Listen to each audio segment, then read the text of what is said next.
Hey y'all, it's Skylar Jewel Hammy with the Western Herald. I'm a staff reporter there, and today we're out in front of main campus doing interviews about parking services.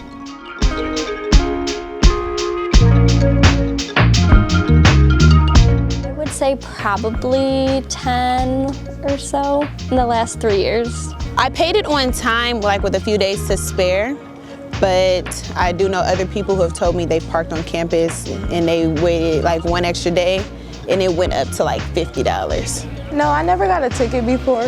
I'm sorry, but I do have problems like finding parking spots for my parking pass. So sometimes it like makes me late for class because I'm taking all day looking for a parking spot.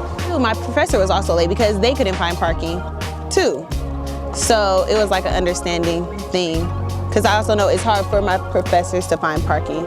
And my professor told me once it took her 30 minutes just to find a parking spot that was way away from the actual building too. I just like went to him after class, like, you know, I was a few minutes late, I missed the sign-in sheet because, you know, I couldn't find a parking spot. It wasn't a big deal, but I think it should be more parking on campus if we're paying $300 for a parking pass, you know. As somebody who lives on campus, like for the most part, will just park my car at my apartment and walk on campus. Like if I'm getting a parking ticket, it's because I parked somewhere that I know that I shouldn't.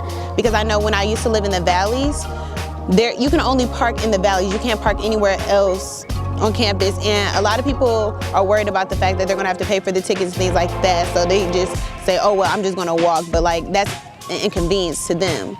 So I really feel like they need to be more understanding and make more accommodations for people off campus and for people on campus too. Mainly people off campus. And also too, because of the price of the parking passes too, not everybody can afford those too, especially for off campus.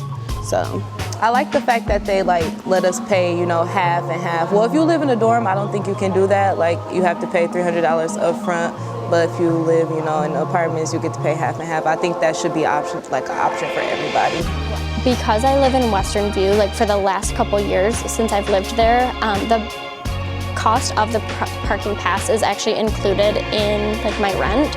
So I pay for it all at the same time that I'm paying for my apartment for the semester or for the year. So I don't actually like see that $300 like coming out of my account because it's tied to my apartment. But next year they're not doing that anymore. Next year even students in Western View will have to pay the $300 for a parking pass for the entire year. Hey guys, it's been Skylar Jewel Hammy, a staff reporter at Western Herald. Today we were doing parking services, and if you want more information, you can go to westernherald.com. Thank you guys, see you again soon.